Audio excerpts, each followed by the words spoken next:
that was the intro there. There he is. Hold on. Actually, no, hold on. Hit the NECTR projector.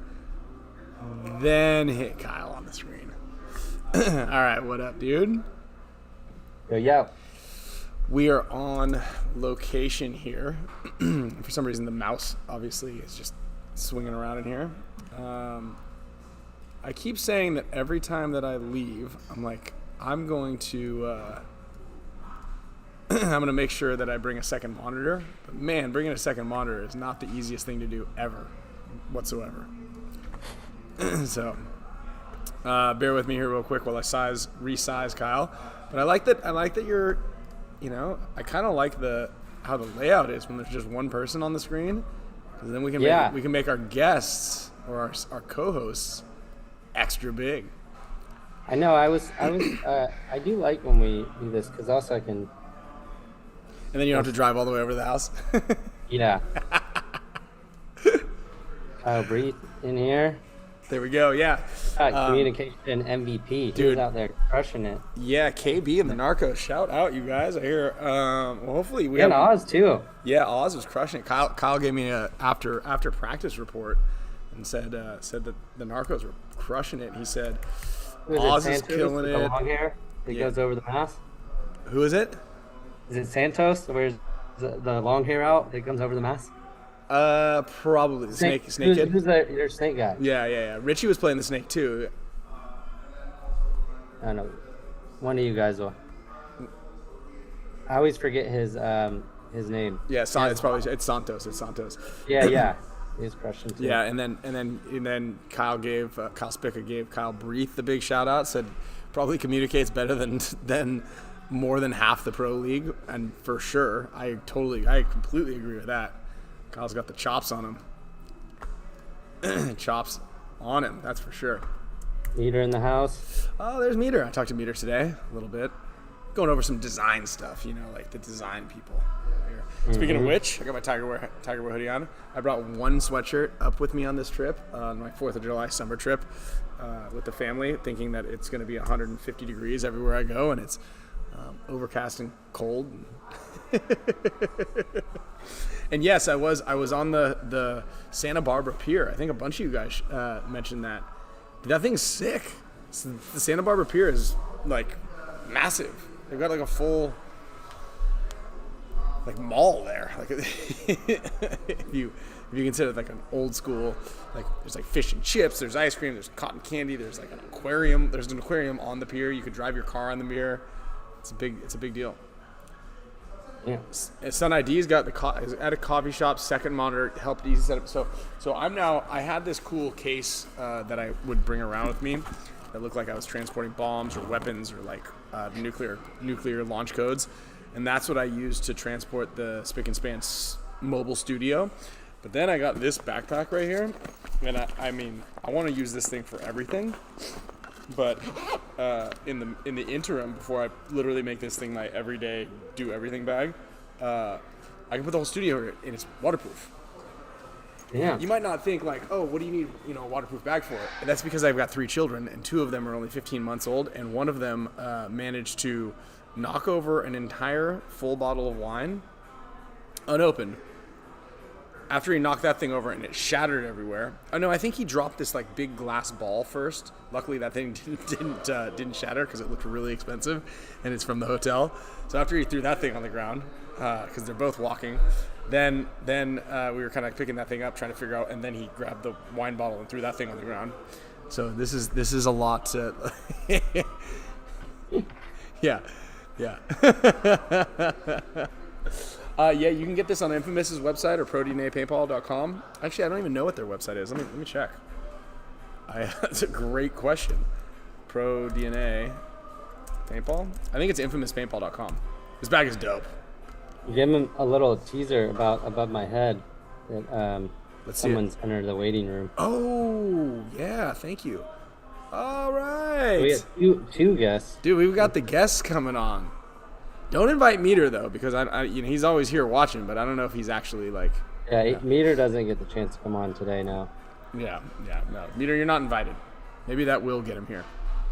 That video that I made of Alex, definitely helped.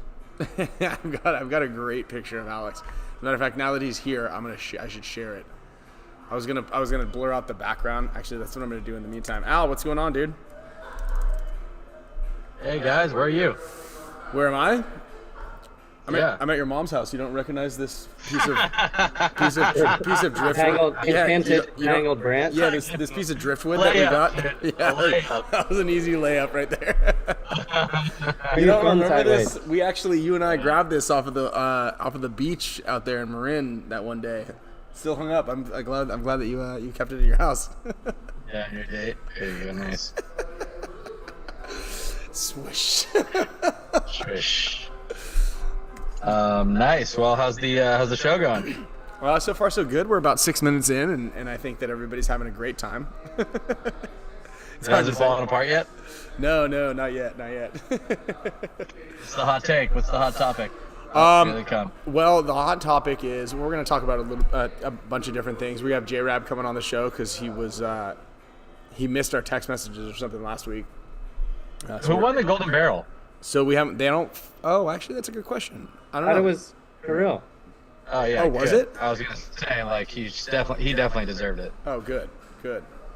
I mean, Malloy you can make an argument for because he kind of came in the end and was like he dominated, but Kirill just had such a good tournament. Yeah, true. Yeah. So we have difficult to pick. We've got that, and then we have. I talked to Tom Cole today because he was supposed to come on the show, but he forgot that he was flying to England today. So I talked to him this morning. They are still trying to figure out. So for Chris and Steve Segovia and anybody else, and Joey and anybody else who's planning on coming out to pit and help out and watch and everything for that 3-on-3 that we're having in August. Still not 100% sure. I'll get into the details here in a little bit later on the show. We'll talk about what Tom had said, but also they're discussing the pitfalls and the downfalls of having a very slow field layout. So some of the owners were unhappy with how the field layout played and how it looked potentially for outside viewers. So they're like, do we need to change the format? And so they heard somewhere, I think it might have been on one of the podcasts about a format that they think might work really well, although claimed it for themselves, but of an offensive defensive, basically a rally format. So that was good when we played it. Which one, the 3-on-3? No, it was 5-on-5, but we did you can only score points when you're on offense. So like you had a certain amount of time. Oh, remember we played it that day down in San Diego? Yeah, the one that that was fun, right? Well, and I can't remember, one of our teammates got really mad at you because they didn't want to play. Yeah, he called me a very, very, very derogatory name and tried to kick me off a ladder. He's no longer with the team anymore. Kick a ladder. That's like the dirtiest. Dude, the dirtiest thing. Someone who can't defend and kick the legs of the ladder out. Hilarious if it's on video. Yes, for sure. But a very low blow. As long as it's not you, it's funny. Yes. Which is actually most comedy is actually. Yeah. I feel like that applies. Yeah. I mean, and that's actually another thing, a big show topic today. Well, not show topic in general, but just want to remind to pretty much all of our viewers, especially if you're in the Northeast area or in a place that it snows and you tend to be easily triggered and you have anger issues. This is a satirical show, so I created this little graphic here, this guy right here. So I'm gonna do my best to make sure that this graphic is on the show. Whenever we're not talking about a very, very, very, very serious topic. I missed something here, but I guess I'll just pretend like I don't know what's going, or I do know what's going on. Yeah, just pretend. Not everybody knows. Some people, anybody. I think I've got the gist of it, and we'll just chalk it up to Ryan as an asshole. That's it. So that's what I was getting into. I needed to. So I had to preface everything with. Most I would say, like, it's not like hardball with Ryan and Kyle where we're like delivering the news, or this isn't Fox News or CNN. It's not TMZ. We're definitely not Alex Jones. You got the soup for that. We're not like We're not the PTG, which is like the 60 minutes Rogan kind of thing. We're like very much detached from, I don't want to say reality. Ryan and Kyle's food buckets. Wow, your Jennings. P90X pills. Yeah. Guaranteed to increase your length by 4 inches. So I do have to preface, because again, a lot of people maybe don't understand that most of the stuff we say. In general, though, if you're watching anything and any comment that you might be like, was he serious about that? If it's followed by a lot of laughter, generally speaking, that person wasn't very serious about that specific topic. But I'm going to do my best to put this thing up here when we're not being super serious. So I'll take this down. I'll take that. I should keep this up. We're gonna have to do it now. Yeah, unfortunately, we have to. Our audience is growing. And then the other thing is, I actually learned here from I went to one comedian show one time. Comedian show, is that what you're saying? Stand-up comedian show. And they're like, hey, no cell phones. And you're like, why can't you use your cell phone? Here's the problem with what you're saying. You go. I appreciate the sentiment. Like, okay, if you laugh, it's like, okay, but if it's not a funny joke, right, then it doesn't. No, I get that too. If you gotta know your audience. Yeah, for sure. Like, if somebody says something like, if your spouse said something to you, and they were like, oh, I was just kidding, and then you're like, well, if you're kidding, it's got to be funny. So do you want to? So what's going on in the FRAIGE household? No, and I get that too. I completely understand that, and I appreciate that. Sometimes we just say things off the cuff. Sometimes we learn about things on the show in real time, and then I also it's live. It's a live show. It's a live show. So thank you. That's very important. So context is super important. Watching the entire show. I know that not everybody has a couple hours to do that every single week. But if you jump in or you see only a sound bite, oftentimes there could be some context that's missing out of the entire story, and you can miss that. And like any good comedian, if you tie in something that you mentioned in the beginning or earlier in the show to the very end, you can be like, why the hell did you just say that? That's messed up. Anyway, the Northeast, the whole Northeast is super triggered right now. I'm actually worried about going up there. We were talking about how, I don't want to use the word lousy because again, I'm trying to, not get doxxed or anything like that, but how not great Atlantic City is, but people in the Northeast, they're close to New Jersey, Atlantic City, even New Mexico. You got the word "new" in your state's name, you might be a target and a victim of the show. So Atlantic City is fascinating though. Like it used to be the place to go. I don't know why they're not putting money into it. The only thing I can figure is the real estate professionals that would be able to do something like that and really improve the place probably realize that the place is going to be underwater in 50 years. So that they don't want to take the risk. But otherwise, the beach is still great. I don't know. I don't have any problem with it. But it might be that a zombie apocalypse is coming there in a few years. I was actually reading this thing about incubators for babies. Okay. When you have a preemie, they use an incubator to basically keep it alive. So the guy who invented it, I think he's a French guy. Can't remember. Anyway, this gentleman who invented the thing, none of the hospitals would take him seriously. So he brought it to Atlantic City, and it was like a sideshow there, where he was like, oh, look, we're keeping these babies alive in these incubators, and it was like a circus act, right? And then he had saved thousands of babies before the medical community realized that or recognized that it was actually helpful. Wow. But yeah, the reason incubators became commonplace, at least from the thing that I read, was because it was demonstrated over a long period of time in Atlantic City. That's pretty interesting. I like that factoid. So shout out to Atlantic City there. Cutting edge, dude. Cutting edge. I also want to point out that my entire family is from Jersey. Literally every single person aside from me in my family is from New Jersey. That fact alone gives you the right to talk shit. That's right. I know. I should have led with that last week. Also, anybody who uses the word fishy when they're describing something, aside from the taste of something, That's also that's pretty comical. Fishy? Yeah, like I don't know, there's something fishy going on over there. You know, like you just can't take that seriously. You know, like if you're like really kind of like dialing in on like a very serious topic, and then you're like, but it was pretty fishy. All right. So anyway, yeah, it's like it's a word that is used with Harrison Fry a lot. Like, yeah, what's with Harrison? Something fishy was going on, Jay. Yeah, there's something fishy that smells about. Or if something just rubs you the right way. Yes, exactly. So we're really sorry that I'm very sorry if I've rubbed anybody off the wrong way. But you guys need to, and I understand that some things that are very emotionally draining in the moment, and then they're just kind of like there's a little spick and span sprinkle on top of that. I think the right way to handle something like this, given my very limited knowledge of actually what's going on, is just say, look, I'm an asshole and I'm sorry. I said basically that. I'm gonna get it. That's it. Yeah, it has nothing to do with other people.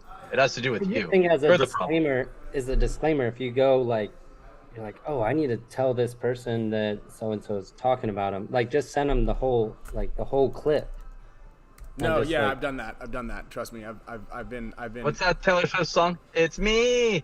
I'm the problem. It's me. Yeah. But it's okay. It's okay. I'm all right with it. But anyway, I want to thank everybody else. Actually, everybody, whether you're here for an apology or you're here just because you like the show or because it's Tuesday and you have nothing else going on. I want to say we appreciate everybody for tuning in. We appreciate all of our show supporters, everybody whose names are in green, who contribute to the show, keep us running every week, on the road and off. And then all of our show sponsors and supporters. Alex, you're one of them. I'm actually making an emoji for you, a new emoji right now. As a matter of fact, I'm gonna fire this thing. Actually, in lieu of the recent facts, are you pulling your sponsorship? I'm afraid that we can no longer support the Spicka Span Show. Bye. That's actually why I was coming on here. I was coming on here to tell you guys that. I'm caught off guard by this whole thing, and I'm actually bummed that I'm even part of a conversation. But hey, I'm trying to bring some levity to it. I can't believe you drug me into this. Hold on, I'm trying to find this amazing photograph that I have of you. So I've been sorting out. I had Brad and Sean from No Hope Photos come out and help me with a JT photo shoot. We're doing all of the winter apparel and winter line of gear that we're launching, obviously in the fall, and then all of the new upcoming birthstone goggles, which I'm not going to show to anybody, obviously, but we had a great photo shoot out in Ohio, and they did an amazing job, and those dudes rock. They're super cool. Dude, Brad takes pictures of SpaceX rockets launching and stuff like that. It's pretty freaking cool. But I got these amazing photographs of Alex here, one of which I'm going to share with everybody here, just so you gotta bear with me. Oh God, I'm sure it's embarrassing. No. Come on, embarrassing. It was a photo shoot. So Alex ran into my face. You came in to like drop something off for me, and I was like, well, hey, I got you here, because the 3-on-3, the 3-man thing really kind of hurt my photo shoot a little bit, because obviously everybody was like, their schedule, who knew what was going on, you know? So you jumped into, because I needed to get a picture of the new Dynasty Champs Club shirt that you were wearing. I think that thing's rad. Yup, there you're wearing it still. So let's put it in here. And then it just so smells happens, now, but that's okay. It smells a little fishy. So, do all of them smell fishy, or is this just something that you? Well, it's because I haven't washed this one since I got it. Since you made it. So we got this photo. As a matter of fact, I think we just use this instead. I can just put it over you right here, so you can keep talking. I wish there was like an AI thing. I can't see what's going on, so hopefully it's a great photo. It literally looks just like you right now. The hat, just without the sunglasses. Kyle, can you see it? Yeah. Yeah. Kyle's expression says it all. It's good. His head looks kind of funny. That's good. It's good. Well, I'm gonna have to tune in later now. I wonder if I Good. can- I'll That'll just give us send an you a extra pic- view. I'll just send you a picture. Better than the Glibian. No, let him tune in because then it gives us that boosts our stats. It gets us an extra view. Oh yeah, that's great. Yeah. Yeah, this one, Birdman, flying any weather. Yeah, this is good. Smokey.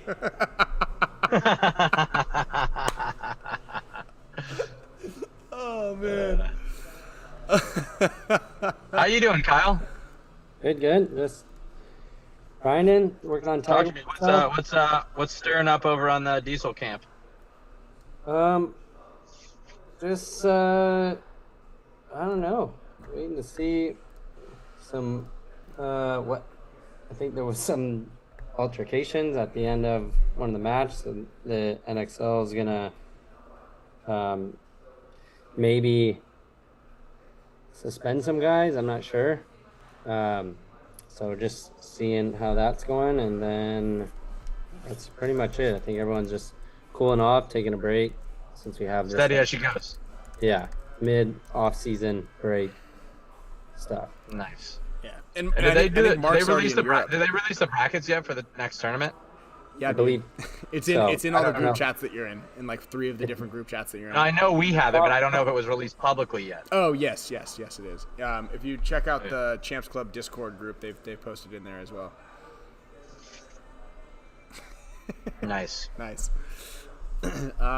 Yeah, so we actually finally have the bracket, like the I don't want to call it the good bracket, but the good bracket. We've got the 10 a.m. and 4 p.m. bracket. Oh, time Or wise. sorry, 10 p.m. and noon. Sorry, instead of the 4 p.m. bracket. That's nice. Yeah, there is a lot to the brackets and kind of where you get placed. I mean, I like sleeping in because paintball events are essentially vacation. I'm on vacation right now, but the kids Even are, more time? Yeah, the kids are up early. You just don't get to sleep in as a parent anymore. Really, Alex, when was the last time you slept in? Dude, bro, I just had my kids for 5 days in a row. 5:30 a.m. Da da da da da da. Da da. And you gotta go in with a smile on your face. You can't be a dick at that point. What time do you go to sleep? I don't know. I go to sleep at like 11:30. Oof. I usually try to stay up as long as I can to watch TV. I'm like, gotta stay up and watch. So yeah, You've been watching some shows? I do myself a disservice. Usually it's usually a 5:30 to 6:30 a.m. wake up call every day. Dude, last night we stayed up. We stayed up later than Camille for sure stayed up later than she said. I think we went in bed at 10:30. The only time. There you go. See, Orlando knows he's got 2 kids. I gave up on TV. Bedtime is between 9 and 10. I gave up on TV. Gave up on TV. Man, I can't do it. I wish, man. What'd I just watch? Oh, Mickey 17. Have you seen that? I started to watch it. I wanted it to be good. I wanted to watch it, but did you watch the one with Sam Rockwell that was kind of similar to that? It's called Moon, I think. Yeah, that's a great movie. Excellent, dude. That was epic. Sam Rockwell might be the best actor around. I don't know. He's pretty good. I don't know if he's the best actor ever, but he's Around. like I feel like he's kind of typecast. Like he's kind Yeah. of always plays sort of like either kind of like a weaselly guy or like a big dickhead. Who's the best actor ever, Alex? That's a good one. Well, here's the problem with that. There we Like, go. I mean, you got to say, it could be like, it depends on the generation. Okay, just come on. Ever? Who's the best actor ever? Right now. Okay, Daniel Day-Lewis is the best actor ever. Okay. How about There's best no, actor? that? I feel like I could make an Meter. argument. Huh? Who's that? Daniel Day-Lewis? Day-Lewis? Yeah. I disagree mean- with Tom Hardy. He played Bill the Butcher. He was in that movie that he has Last of the Mohicans he was in. Yeah. And he hasn't made that many movies, but he like Yeah, that's what I he's like Meryl Streep. Like he wins like an Oscar every time he did played Abe Lincoln. And supposedly he like immerses himself completely in the role and like on set, like at craft services, he was like still in character as Abe Lincoln. Yeah. He's like, a fork? A metal fork? What's that? You know, like, it's like super annoying for the other actors. But anyway, yeah, him. I don't know, Charlton Heston. Al Pacino's up there for me. But again, like, he's kind of like, I feel like narrow in his scope. Yeah, Jim Carrey. Of course, Jim Carrey. You know, like any actor that can do comedy and drama, I do put them up there pretty high as well, even though, you know, people don't take that seriously. Like, yeah, Jeff Daniels or a Jim Carrey who can do both things, or even a Ben Stiller. Like, you know, that they can be shticky and funny, but also, you know, poignant and heartfelt and real. So, yeah, I don't know. So I'm just gonna come out and say Peter Sturges, The Rock is not the best actor around. The lawyer in My Cousin Vinny is Danny DeVito. He's a great actor. He's great, bro. He's up there. Yeah. Gary Busey. Orlando, not the best. Johnny Depp. If you want the best Gary Busey is go in this movie called Surviving the Game with Ice-T. He has this monologue. Just type into YouTube Gary Busey Surviving the Game monologue. It's hardcore. Yeah. Joaquin Phoenix, but not the best at. Yeah. Okay. Emil Hirsch and Miles Teller are. I mean, yeah, in the Joker and Gladiator and the Joker movie, man. That was hard hitting. Oh, that's right, dude. The original Joker movie was really good. Yeah, Joaquin Phoenix is good. He is good, and the movie Her, which is literally where Kyle's gonna be in a little bit with that chick that we talked to that one time on the show. Speaking of, I just asked ChatGPT what the best actors of all time are. It says Marlon Brando, Meryl Streep, Daniel Marlon Day-Lewis, Brando, I forgot about him yet. Al Pacino, Robert. Wait, who are the top three? Al Pacino for sure. Marlon Brando, Meryl Streep. Daniel How do we not say Robert De Niro, bro? How do we not say Robert De Niro? Well, it Daniel says Al Pacino. Day-Lewis. I think Al Pacino's monologues are probably some of the best monologues. Yeah, but Denzel I think Washington. Robert De Niro is. Denzel. Kate Blanchett, Anthony Hopkins, She is pretty great. DiCaprio, Kate Blanchett. Joaquin Phoenix. What was Kate Blanchett in that I just saw that was so good? Cillian Murphy is good. Blue Jasmine. Blue Jasmine was the Woody Allen movie that she did that took place in San Francisco with Bobby Cannavale. That's an awesome movie where she's just becoming completely unglued. Yeah, that's a good movie. Oh, Joe Pesci was the lawyer in my conviction. My bad. What did I say? Oh, yes, the Cillian Murphy. I Is said Who'd Danny you say it DeVito. was? I said Is that Danny Peaky DeVito. You're Blinders? right. That was way I'm off. not Danny DeVito. Yeah, He's pretty dude, my good. bad. Good call. Thanks, Malby. I was way off. the other small Italian guy. So who was number one? Marlon Brando? Yeah. Yeah, I was on this. Then Meryl Streep. Crazy because three of those top actors were all in The Godfather. Or The Godfather series. I think, I don't know. I think that acting back then, obviously, I believe. Well, I don't know. What do you think? Do you think it's harder now to act as an actor, having to deal with like stuff that you can't imagine or see, actors? where there's like you're acting in front of like a green screen, or so. We just watched that. What was that dumb movie? Oh, you didn't watch it with us. The Ballerina, with that. I don't know. It was a John Wick series movie. So Brad. Yeah, no, I'm not into that. Worked on that movie, and he's actually credited in it. And he was saying that, like, he was telling us the scenes that he worked on, like the flamethrower scene and like this other scene where this car like drives around at the very end and she shoots the window out and like come kills the guy. And he said the entire thing was green screen. There wasn't even. She just had a fake. It wasn't even a real looking gun. She just went like this and didn't even move her arms. They just moved the gun around, tracking this fake car. And in post, they make a working gun and put it in her hand, make her arms move back and forth, make the shell eject out and like do the car and all this stuff. So like the actress isn't even acting. It's just like they're now just moving in front of green screen. So I wonder if, yeah, good call about Christoph Waltz. I think say Watkins. Denzel Washington, Christian Bale. Anyway, yeah, you guys have some great. What about Steven Seagal? or Shaquille O'Neal and Shazam? But what do you think? Do you think that that acting now is more difficult, or acting back then, having the whole It had scene to be around back you? then because of fit. Like you only got, because it was film. You got like one. You didn't get that many takes. You know, they had the film reel and that was it. Now it's all digital and green screen, and they can fix it in so many ways. True. But you have to I don't know. imagine. You really have to imagine what's going on. Because imagine acting in front of a green screen. And they're like, okay, there's a giant monster. Looks like this is right behind you, and then over here next to this block is this is happening, and you got to jump over this and do all, like everything you're doing is. I don't know. But go watch like Singing in the Rain, or like some of those Gene Kelly movies, or like even Humphrey Bogart in what is it? Gone with the Wind. No, not Gone with the Wind. It's Casablanca.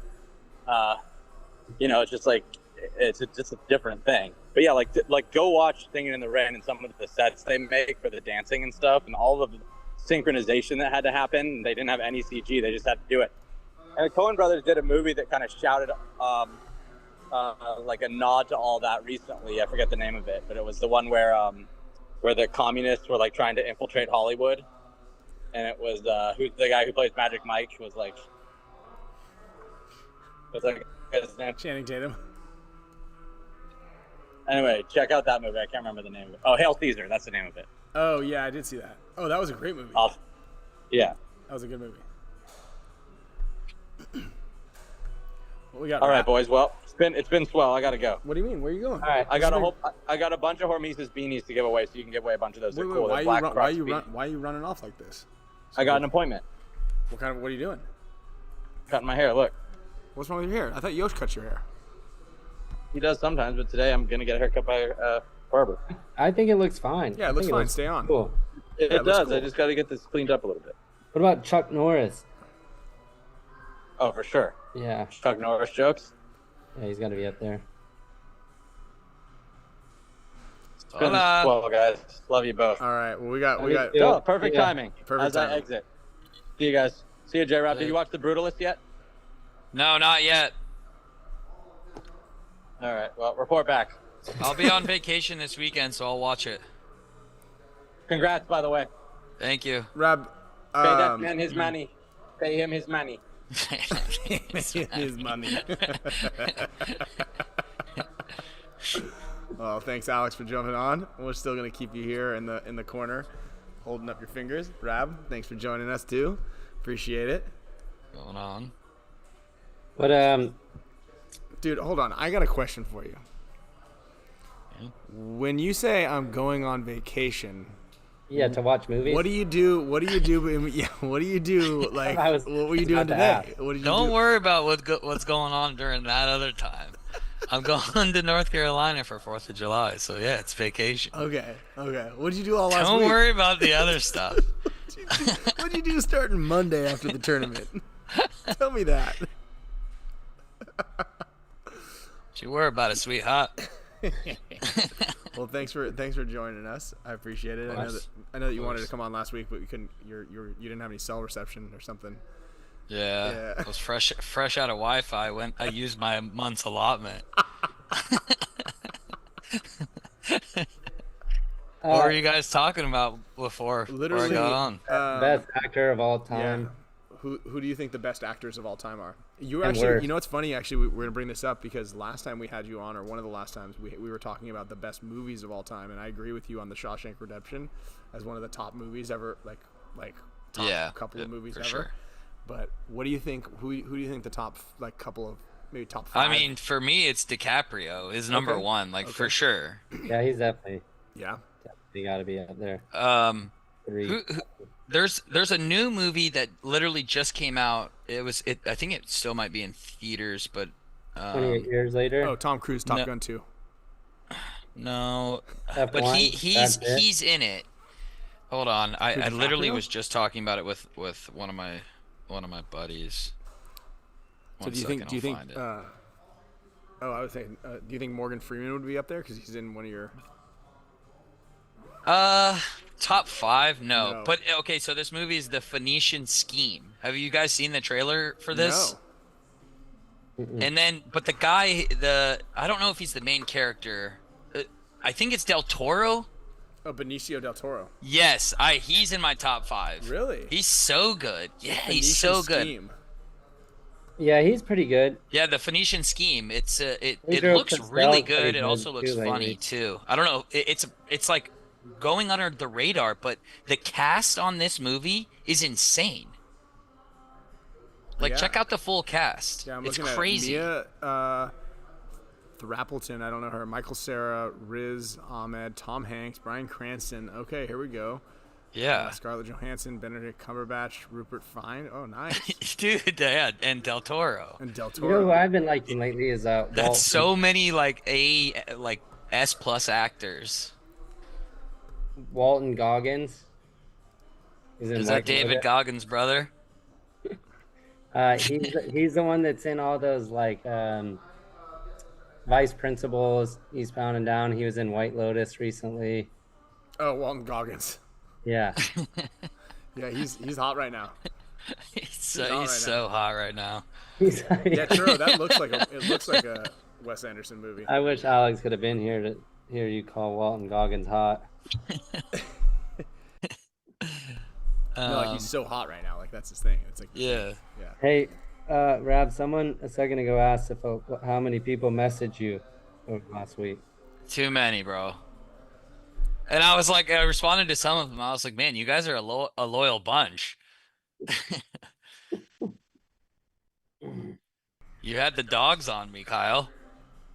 What do you mean? Oh, yeah. They that's right. all said that it was you. Oh, yeah, I we- forgot I did that. Yeah, they all said it was You you. just said that and forgot that you mentioned it. You No, said no, it I was on the just- I show. mean, You that's said- crazy. You said But You I was- literally asked me the No, question. but I was asking you because of our conversation that you said. I know how this is funny, but there was another conversation that I had with Rab about how many people he messaged him to say congratulations. Well, Never but mind. you also told everybody on the show last week. Yeah, I remember. To go I and remember. message Yeah, Rab. You said Yeah. everybody go message J Rab. I Yeah, did I thought remember that. I thought that's what we were talking about. I thought so too. Yeah. Isn't that what that guy was talking about? No, Yes, no. he was. Yeah. Yeah. Fucking Kyle. Thanks, AJ. It's news to some people. It's news to some people. How many do you think it was to message you to say they were really sad that? Did anyone? Yeah, it was they- like 15. Okay. I mean, Yeah. hey, and just guys in the chat here. I want to say that we probably, we get a couple thousand views over the course of the week. I feel like those are rookie numbers. We got 215 people right now watching the show. Kyle asked a favor to message J-Rab to make sure that he comes on the show this week, and it kind of worked. But at the same time, I feel like we should bump that number. We should get at least 100 people to message you. At least. Yeah. Like blow my DMs Yeah, up. like blow him up. Did you check like the Not now because I'm here. Please don't blow me up now. No, we got to test it. We got to test it. We got No. to make sure it works. Test it on you or Kyle. No, we're here already. Are you at a hotel? I'm actually at Alex's mom's house. Oh, okay. Yeah. Yeah, I'm at a hotel. Sorry. Well, like those cushions, they look a little hotelish. Yes, I'm at a hotel in Pismo Beach. Looks like a HORMESIS cushion. I know. It does look like Or maybe a Hormesis project cushion. paintball pattern. I'm gonna take a picture of this. We might throw this on a pair of pants or something. And Yeah, send it nice- to meter. enchanted branch there. Yeah, this thing actually is 18th century. It came off of a old pirate ship. There. Well, have you guys know? I don't know if you guys are saving this for another episode No, or let's if do we it right want now. to talk about it here. What do you guys know about this ESPN thing? Perfect. August 1st. I'm really glad you asked that because so Tom Cole was supposed to come on the show today, but he forgot that he was. I prefaced this in the beginning of the show, but he forgot that he was flying to England today. So I talked to him on the phone this morning.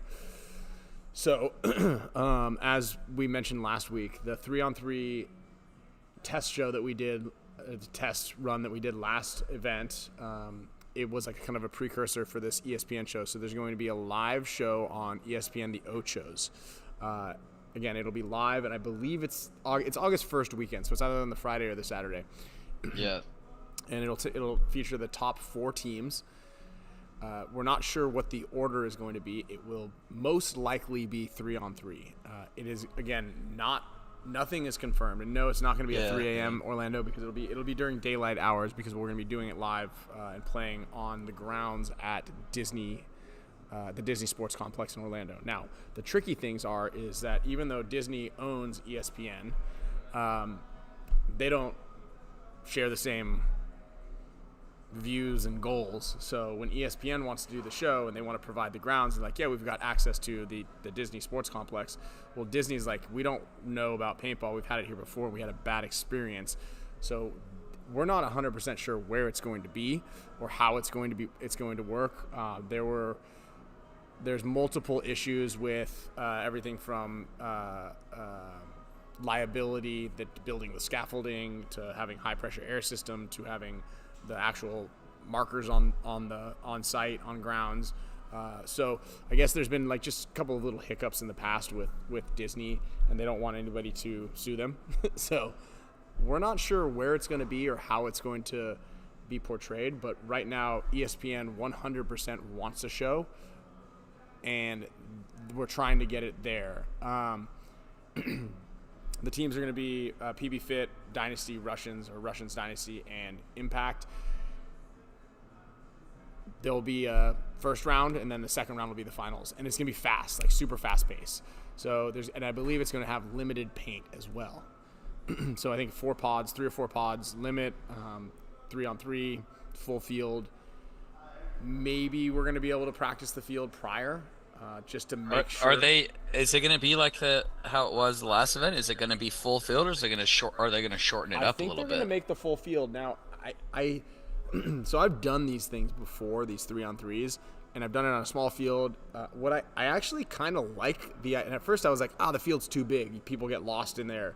But then when I was thinking about it a little bit more, and maybe you guys all can comment in here, I think it makes it more fun and more watchable because there's just more variety. Like if you have 50 bunkers that you can run to instead of like 6 or 12, I think it makes it kind of cool. Like you can kind of put together these wild packages. Yeah, I would agree with that.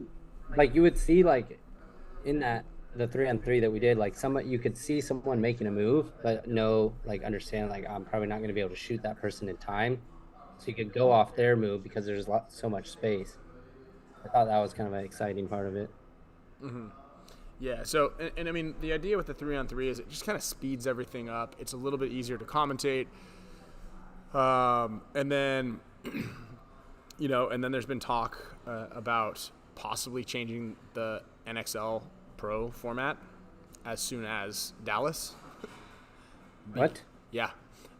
The 3-on-3? No. I mean, that would be a very extreme version. So basically, some people were unhappy with how the layout played at the last event, and having low-scoring games like 1-0 game and 1-1 game. I think the commentators. Honestly, I want to say that's user error, and I think it's absolute bullshit that people are saying that. Look at the points played that we played compared to everybody else, and it's like everyone else is like abysmally bad. Yeah.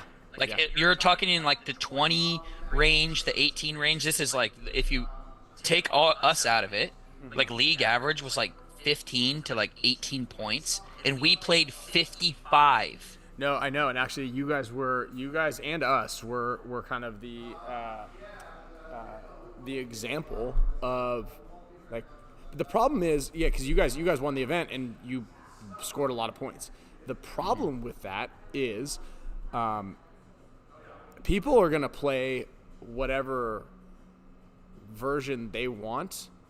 Or the way that they think the field is going to play. It's always going to be like that. They're going to play it to win, right? It's the same thing. It's like, when you kneel on the football at the end, or you play like defense and you play like you should do run plays, and people are like, oh, this is the end of this is boring. Like I know they're up by a bunch, but it doesn't matter what the field layout looks like. You're going to play to win, and if winning by 1 point is the way to win, then you're going to do that. Now, the field layout does dictate a little bit. Unfortunately, you can't play it, but I mean, and I even use Heat is a great example. Like, you guys smashed them because they only had one speed. They only had one way of winning, and that was like they had to win by 1, or like their game plan was to win by 1. And then when you guys played them, then they got back and they were on their heels the entire time, and it was like, shit, what do we do? So, they're talking about maybe limiting the paint, going to 4 pods. So nothing drastic in terms of format, just limiting the paint. Limiting paint, and then I think that would be great. I'm sure that paint sponsors wouldn't be too upset with that. But you end up playing the same amount of points, honestly. And I don't know, like J-Rab, we've all played in Europe with limited paint. Like, honestly, when you get down to like that last pod, it doesn't really speed the game up. You just kind of like it doesn't. That's not the fix to speed the game up. Way less mistakes. Yeah. I mean, Malloy's been playing with 4 pods every tournament for the last his whole life. His whole life. the 1, the 2, the 3. It doesn't matter. It doesn't. It doesn't matter. He didn't leave that back center shooting onto the snake side with 4 pods and somehow made it work when everyone else has 12. And I think that even with limited paint, I think on that specific field layout, you would have seen the same amount of slow points, because people just were like, "Hey, well, we can cross this field up. We can play it. Yeah, we but can play it slow, and we're going be able to cross that field up with 4 pods. Like, imagine trying to keep a guy out of your Dorito, and not. But look at when the points actually slowed down. People had 0 paint. People were picking paint up off the ground, and people were still afraid to move. Yeah. So I don't know if at that point it's a paint thing. It's just like I don't want to be the guy that dies first thing. Yeah. Yeah. People need 2 things. People need to be stop being so offended and be more okay with making mistakes. Yes, and I definitely agree. I definitely agree with both, because on some teams, you make a small error or a small mistake, dude, and it's over. You got everyone yelling at you, dude, the coach yelling at you, see and you then later. Good luck with even finding another opportunity to see playtime again, especially if you're on a team. I don't feel like that happens often on teams. Are you like lying about that? It would be actually it's called joking, and we now have had to have, for the politically correct people, we've had to have an emoji made specifically for when we're not really being serious, just so that way we can make sure that we don't offend anybody. There's now an emoji that comes up on the side here. This is for everybody, just so you guys know. No way. Are you serious? Yeah. Jesus, what have we become? Don't hurt anybody's feelings emoji. Oh, you love to see it, I guess. Rough in the street. So feel free to literally, when this is going on right now, you can say anything you want. It's almost like saying with all due respect. Yeah. But like, I said with all due respect. Yeah.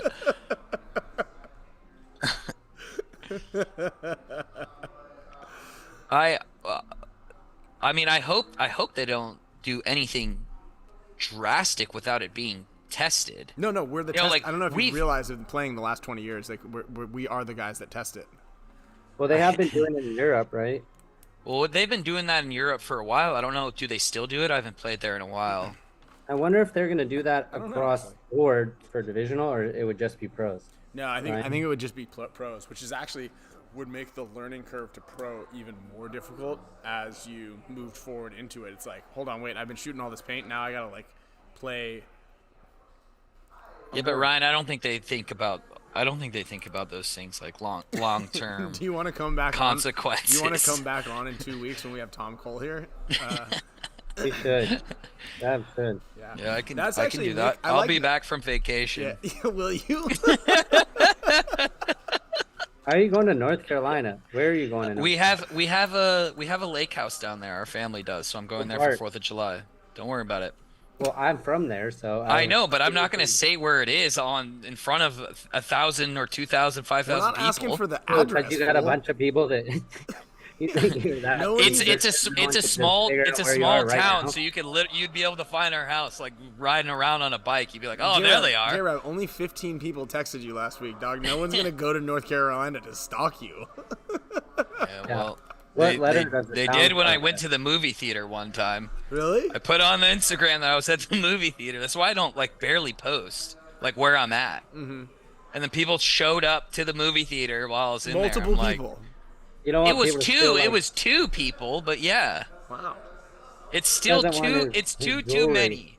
It's He doesn't too want many. his jewelry to get stolen or like his medals. Or my wallet. His event medals. Exactly, because you know wallet. when I go to the movies, I carry all of them around on my neck.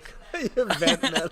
Yeah, I gotta He's got- show everyone else He's at the got his movie golden theater. barrel in his back Serious, pocket. serious championship rings. He gets a large popcorn bucket to put his golden barrels in.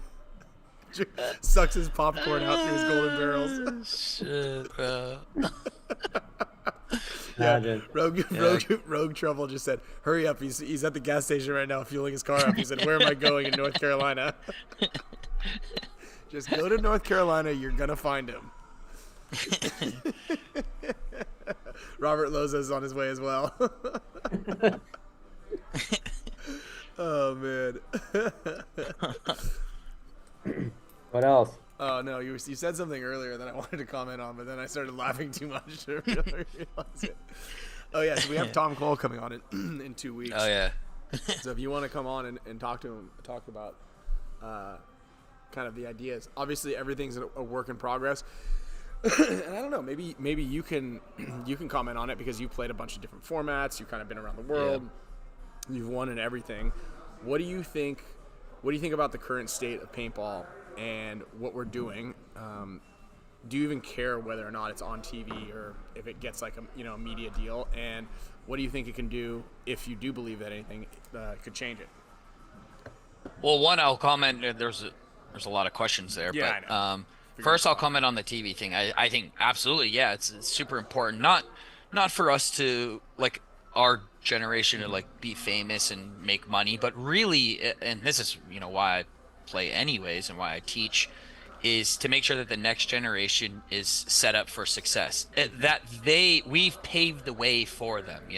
Like that's to me is like super important. Whether I get money, Kyle gets money, Ryan gets money, it doesn't matter. What matters is that young kids who play, teenagers and, people under 10 and things like that watch it on YouTube or will see it on ESPN, that they can go, hey, this looks awesome. I want to do it. Mom, can you go and take me to whichever field, that they play at? And then in the future, they can be set up for success and they can make money. Maybe it's not millions compared to other sports, but it's a way that everybody can make a living if you're at that pro level. Mm-hmm. Like that's what I've always dreamed paintball to be, not just like, the select few. There's a lot more than it used to be that are getting paid, a lot more. But it would be nice to have everybody in the pro division be able to make some sort of salary, whether there's like a starting salary or things like that. Like that's what I envision for our sport. Second, the format thing, I truly believe, so they did some sort of like format exhibition, not the one that you guys did with Aftershock, like the old 15 balls per second full X ball, but they did a bunch of different ones.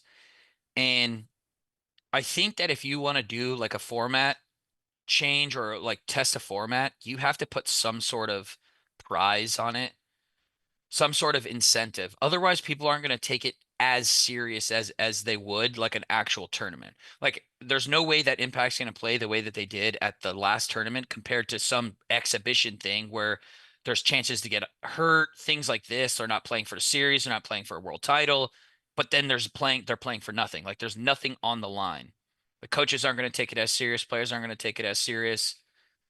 And they're just not going to, they're not going to do that hard work, like diving into the snake or every single bunker that they can go to, like throwing their bodies down without some sort of incentive.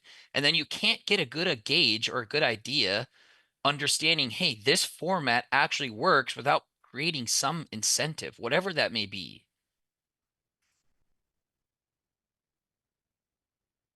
Yeah, you're absolutely right about that. And it's funny because when we did the Aftershock thing, it was kind of like, that's one of the reasons we chose prior to split the prize money. So there's $15,000 and originally he's like, oh, it's winner take all. And we're like, look, dude, we don't know what the conditions are going to be like. We don't know what the reffing situation is going to be like. Let's just split it. We'll do a fair and even fun kind of match. But I will tell you this, and I did see a couple things out there. Someone mentioned it was like having only 16 days of paintball throughout the year, Michael F. There needs to be more pro paintball throughout the year. Dude, I loved the format that we did with the 15 balls a second. Now, you don't need to have it at 15 balls a second, but what I loved about it is 2 25-minute halves. Straight up, we played roughly 30 points, right? And it doesn't matter what the rate of fire is. Like, that could be at 10. That part's irrelevant. Yeah, sure. But the 2 25-minute halves with like a 10 or 15-minute halftime, honestly, is where pro paintball should be, right? And we talked about it a little bit, and I don't know if you frequent the show and have spent the last several weeks watching us every couple hours a week, but dude, what we mentioned was like having conferences, right, where you group 4 or 5 teams into a conference. It would eliminate a significant amount of a travel bill, right?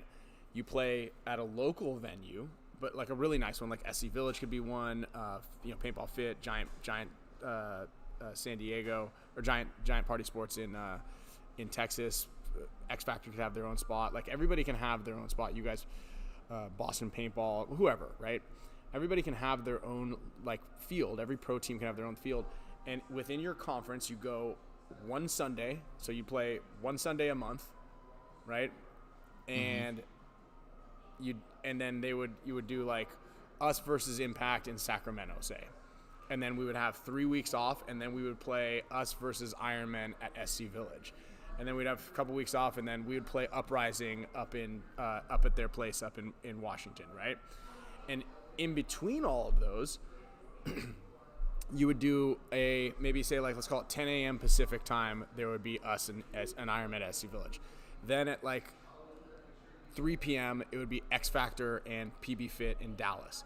And then at 7 p.m., it would be Russians and Damage at Tiki's. Just like, so you'd have 3 matches on a Sunday. Yeah. And you do that monthly. So there'd be 4 Sundays in a month. So you'd have 12 matches over the course of the month. And then we're in the new month, and then Dynasty goes up to Uprising, and then you guys go up to play Arsenal at wherever. It's like, so you have these conferences, and it's a perfect showtime.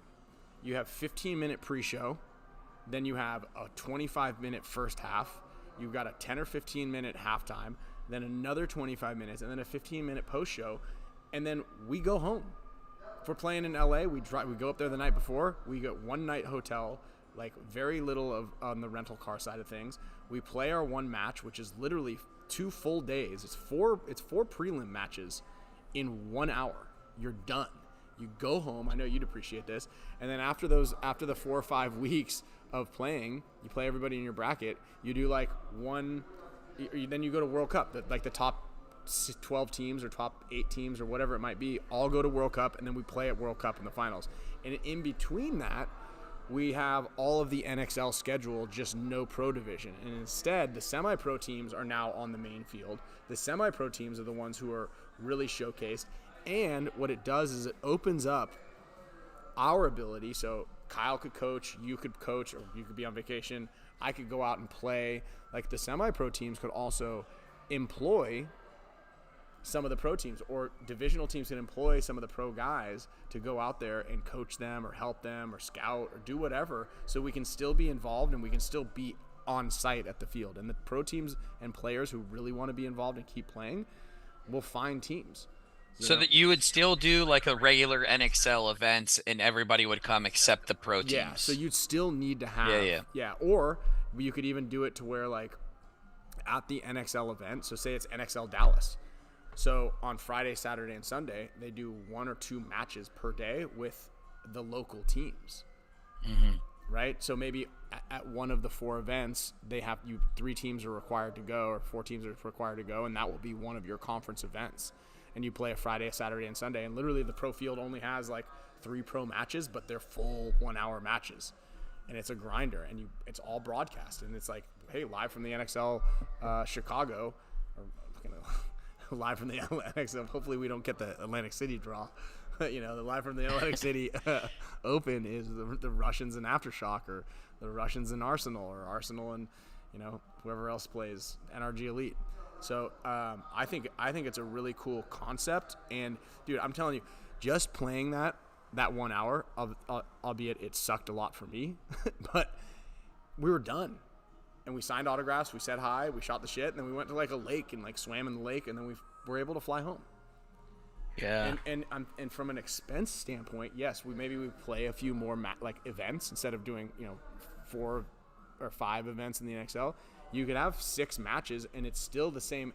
Like the cost, as long as you're staying locally to your area, you're not getting. We have to get 3 rental cars for 5 days. We have to get 6 hotel rooms for 5 nights. So it's 30 nights of hotel rooms that we're booking at every single event instead of just one night.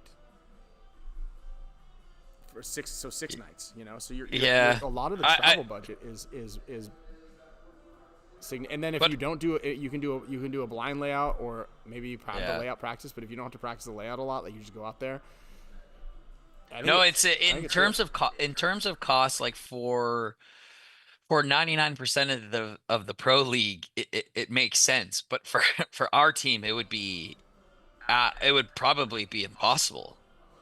You mean because it would be once a month you'd play instead of once? Because look, if you think about it, like you guys come out 4 weeks before the events, and then the first 3 events are within 3 months of each other. So but if but half of our team comes from Moscow, so now if they have to come every single month for thing, it's more expensive for us. Well, for sure. It wouldn't be. You wouldn't do 10 weekends, because we start in March and we end in November, right? So we'd still have a summer break. We'd still have the summer break, but you'd play you'd come out and play 3 monthly events over the course of 3 months, and you wouldn't have to have the 4 weeks of practice leading up to it, because there wouldn't be a layout weekend. Essentially, I mean, you can choose what level of commitment you guys want to have, and then they can either stay or they can fly home for a week and come back out. You don't have to have all of that stuff. Like you don't have to. Yeah, I wonder. Yeah. Right? And again, no, I like the idea level. of it. What? I said it's up to you guys on the commitment level. Like you don't have to fly. You guys don't have to stay out for 6 weeks in a row. Well, I know what our chief would say, and that we would have to stay for 6 weeks in a row. Yeah. Well, then, all right. Then it sounds like you guys got the look to be able to do it in Moscow, and Rab can go out there for 6 Oh, dude. months. And I know this. Yeah, is let me go to Moscow real quick. Bro, I didn't know that Sergey tore his ACL. Yeah, I was. It's so funny. Everyone was saying that it was visa issues, and I'm like, what are you guys talking about? No one announced That's that. what I Dude, I'm thought. so sorry, dude. I heard that. I was like, oh, I had no idea. Yeah, even That on the sucks. webcast, they were saying, "Oh, he's not here because of visa issues," and I'm like, "Does no one know that his knee is blown out?" No. Yeah, he's literally having surgery tomorrow. He's got surgery tomorrow. Yeah. Yeah, that's wild, man. I'm sorry. I hope he gets well. Yeah. But nobody notified anybody. You guys don't tell. You guys aren't. I don't know. You don't even tell people when you're going to the movies. Like, so how are we supposed to know that Sergey's knee was blown out? And that's for a reason. Yeah, and you're the only one who speaks English on that team. So how are we supposed to get the news out of communist We're Russia? supposed to. I mean, have a okay, seat on the any of the listen, you're right. I am the guy who speaks English on the team, but so does Krill. If any news person who does media was curious why Sergey wasn't here, instead of just making shit up and speculating, why didn't they ask anyone on the team? Not one person asked me the whole event, "Hey, where's Sergey?" Oh, I Not can one. I can answer that question. From a credible news source, like the Spicka Span Show. It's because we like to make shit up and also just kind of like just kind of guess. Like a lot of guesswork goes on in the media, just in general. Well, and at the event, you're also commenting there was coming from a Russian team where clearly media doesn't always get out to the public, at least the correct type of media. So that's what I'm saying. You could ask somebody in the loop. Yeah. Right here. We tried to get you on the show last week, and you didn't answer any of our messages for a couple days. So, yeah, but what I'm saying, not even you guys. What I'm saying is like everybody, Maddie up in the box, like anybody, like literally anyone who does media. Not anyone asks like our team, like, "Oh, where's Sergey?" I also only watched like 5 webcast games. And when you count the 5 webcast games, that is 0 semi-pro and 0 D3 matches that I watched as well. So I don't really know that he wasn't on the field. Yeah. Fair enough. Yeah. So yeah. Ex- So if nobody's telling us, and then we most of the news we get is from the comment section right here. And so if someone says something, we're like, is that really? Is that like, let's talk about it, and then we start getting to the bottom of it as we're talking about it. But nobody even mentioned that Sergey wasn't playing. So did you have another tall guy playing on the team? I actually just found out when I was we were trying to find somebody to come on the show last week, and I was like, hey Kyle, what was the snake kid's name? And he said the Leopard King, and I was like, yeah, is that McDarby kid with the big hair? And he goes, that kid hasn't played on the team for the whole year. the whole year. And I was like, I didn't know that. He thought that was McDarby. I said, Yeah, no. I thought finally like he got some spins and he was like ripping it, because I heard that there was a guy named the Leopard King playing, and I don't know who the Leopard King is. Dude, I know who That's Kirill is, and I know who ridiculous. Sergey is, I know Malloy, and I know J-Rab. Those are the only 4 guys on your team that I know. All right. There's a couple more. Someone asked a good question. Dexter Callahan asked, like, he's curious if you speak a little Russian. I said I think that you're familiar with some words. Yeah, I mean, I've actually gotten to the point that in the meetings, I can understand, because like I know the game, and then we have a layout, and there's things going on. I can understand about half of what is being said in the meetings, but when people are talking like too fast, or there's multiple people talking like at the same time, it's really hard for me to keep up with it. But if it's slow, like in the meetings, like it's usually slow because people are a little more meticulous about what they're saying. Yeah, I can understand about half, and on the on-field stuff, like a lot of the times, like when they're talking to each other, it's in Russian. So I had to make sure that I could understand what they're saying, so that I could also get that, because that information's not then going to me. It's only going to each other. So I had to learn how to like pick out exactly what they were saying when they were saying it to each other, and then I could say it. And then I'm saying some things like, all like the common stuff like on the field in Russian, or at least I try to, depending on who I'm playing with, really. But Hmm. yeah. But it's I will say, to speak it, it's a very, very difficult language. Like a lot of times, like I did like the Duolingo, and I have like a book on like, trying to learn it a little bit. And it's really hard, man. Like a lot of the You noises. What? Yeah. explained something like to me that was interesting when you said like, what the area is. Like it's not like how we say, I don't know, like I guess you'd have like back right, and then the next area it's like, how do you remember this conversation you had with me? Where it's like it was a little bit difficult to explain, but I don't know. I don't exactly how you remember. Hey, how you put it. Rab, let me ask you this: did Hmm. did the coaching side of things change from when they were like, they're like, okay, all right, okay, so this is what was going on right here. This is what I want us to do. Go out there and do this. And you're like, well, which X's are we? So it did change a little bit. There are times where I still have to ask which side is which. Do this, J-Rab. You do this. Yeah. Hold on. A lot which of one am I? a lot of times, because what it'll be is when you come into the clipboard, it is still the same thing. When you come to the board, like after you give your gun, you're getting air, you're getting pods, and then you come to the clipboard. On the clipboard, one side will be what they did the last play, and what our play is going to be for the next play, right? So when I'm looking at it, I'm still confused that, okay, which side is us? Is that them? But a lot of times, like I have to like really focus on, okay, this side did this, and then I look at it, and okay, and then I'll see, okay, this isn't what I saw them break out as, so I know that the other side is us, if that makes sense. And then it makes it even more confusing when the field is Yeah. Dude, Yeah, that's but such a sometimes I strange still thing. have to ask, like, okay, which one's us? Yeah, And he's like, these are them. I mean, you think there's just like a blue and a red pen would like Or like solve a that circle and problem. an X. But no, or like a circles bingo stamp, and then like Yeah, an X. that would be the easiest. Circles and but X's. dude, why You should it's bring just it. so weird to me And to give us credit when you bring it to them. it's just so weird for me to think, to like wrap my head around of like, I'm gonna draw what they just did on this side, and then I'm gonna draw on the other side what we're gonna do next. So that what they just did has zero relevance to what we're gonna do on the next play, because we don't know if they're gonna do that. Like, or just have two pieces of paper. Well, I will just to defend it. I Yeah, will yeah. say that understanding like the whole breakout, because a lot of times you don't see the whole field breakout, or most of the time you don't, right? Unless it was like this field, like you could kind of understand the whole field. Um, Everybody did the exact same thing every single point.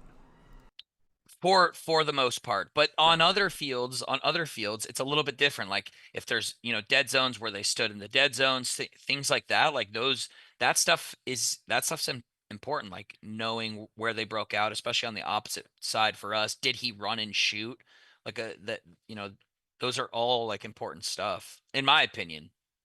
So I like to know it, like as the two or the three, like depending on the layout. Sometimes I play the three too, but I've been playing the two a lot. But as the three, I like to know exactly what they do, every single person, not just what I'm have to shoot at, but every single person, so Yeah. that I can kind of just understand that, okay, hey, if I shoot this guy, they're more than likely going to be in these spots. And then it's kind of easy to like put bodies together and put communication together, and then I can make my moves, things like that. I really think it's important for me. Yeah, I mean, I personally, from my side of things, it's like, because you don't know, especially with the number ones on the outside, you don't, like, if Keith runs to the snake one point, it doesn't mean he's going to run to it next time, so, like, that Right. part's irrelevant. What I really like are the nuances between the number two guys, right? So the back center shooters, like, sometimes they'll shoot, you could kind of shoot either way, but, like, the last event, there was double back center every single time. So those two guys I didn't care about. What I really cared about is the guy going to the temple on the Dorito side, is he running and shooting, or is he running and diving in? Then the next one is he lined up at an angle towards that temple or out the back? Then what is the number two guy on the snake side doing? Is he along the back line, like gun crossbody? So Yeah. like Cyrus, for instance, is a great example. Like Cyrus, and then Moorhead and Sam Monville. These were like really big tendencies, because like if I just have three X's on the field, then you never really know what's going on. But if Sam Monville was the number two on the snake side, he ran up the middle. If Moorhead was the number two on the snake side, he always shot from the blind zone and then filled into And then that broke little out. double. Yeah. So that's what I'm looking for off the box, or from our coaching standpoint. Like, honestly, I don't care what the two guys in the back center, and like, is their guy going to run to the snake? Like, he's going to line up pretty much the exact same way every single time, and I don't know. Now, if we scouted three of their first matches and on the third point they ran to the snake all the last three, then for sure the point three of our match, I'm going to shoot the snake.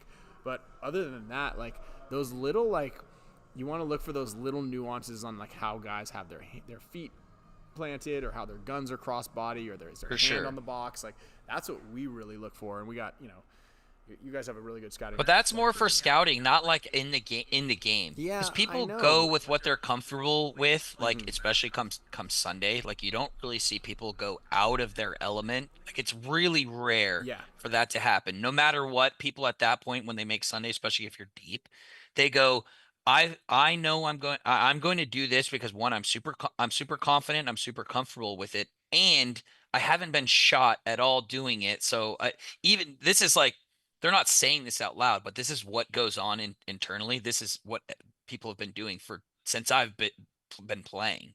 Like no one really goes out of that philosophy, because comfort and content is like a thing we don't want to break easily. But anyways, that's one of the things that just people just don't do. So it's like, I mean, yeah, those are good, but also at the same time, I can't be the one that goes in and goes, hey, they've probably been doing these things for years. I can't go in and be like, hey, this is dumb, this doesn't make any sense, change everything. I have to go in and just accept exactly do your job, what they're bro. doing. Just do your job. Yeah, I just have to do my job. And a lot of times, like, I don't even know what they're saying, and then I go, okay, what am I doing? And then and because I like to see what we're all doing, and then I look and they're like, okay, this is us. I usually don't care about what's on the other side unless it's like super important.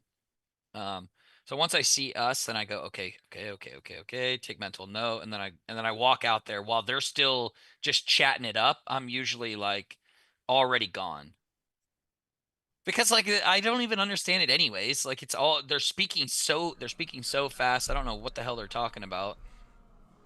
So it's tough. I just have to go out there and just do my job. Well, and there is something to that too, right? Like making sure that, like, for a lot of you guys who are watching this, a lot of people are kind of like, I think it's important to know as much as you possibly can about the entirety of the game plan before you go out on the field, right?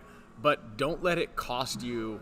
Don't let it like cost you time, right? So if the 45 seconds clock starts, or the point before you has stopped, don't like kind of like sit around being like, okay, I'm in the back center doing what again, and who's doing everything. Like, get out on the box, you know. Try to gather as much information as you possibly can, but don't let it cost you running onto the field at 10 seconds because you were like trying to get the entirety of the game plan.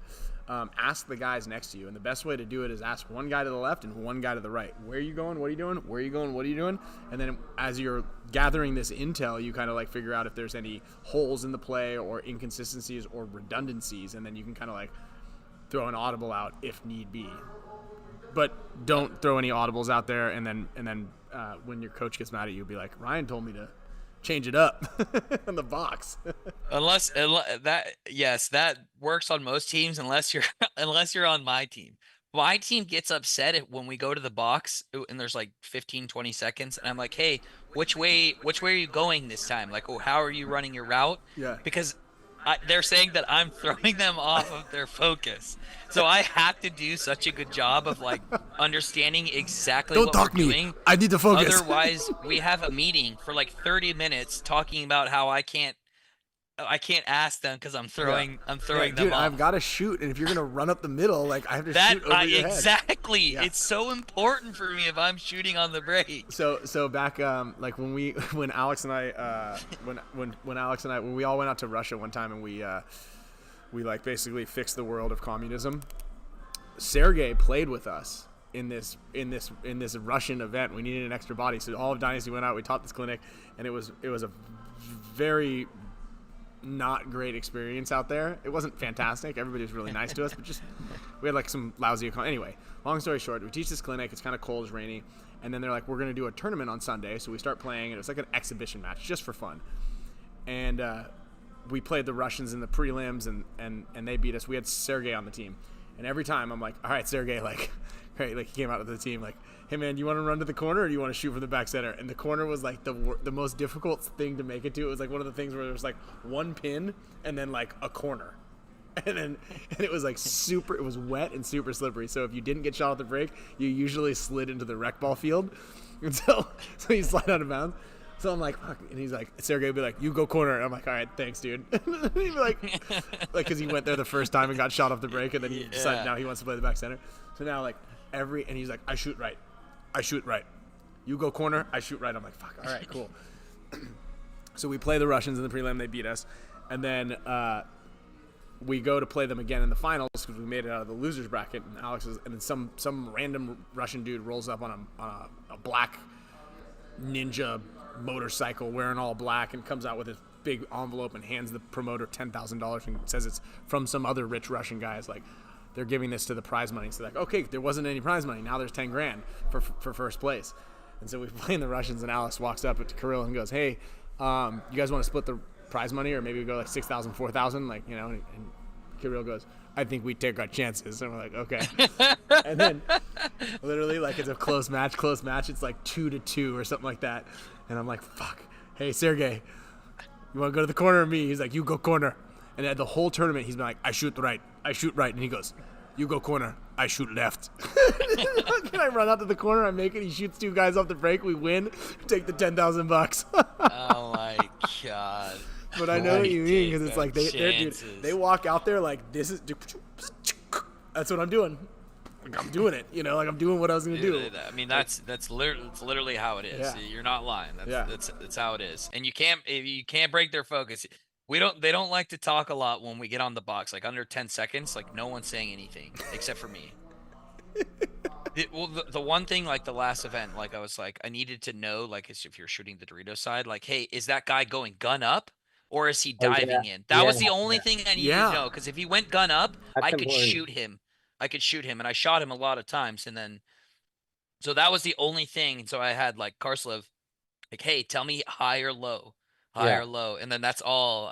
So Karslev's okay. Like he's always down to like tell me like if I need something. I love Karslev. He's sweet, dude. He's my favorite.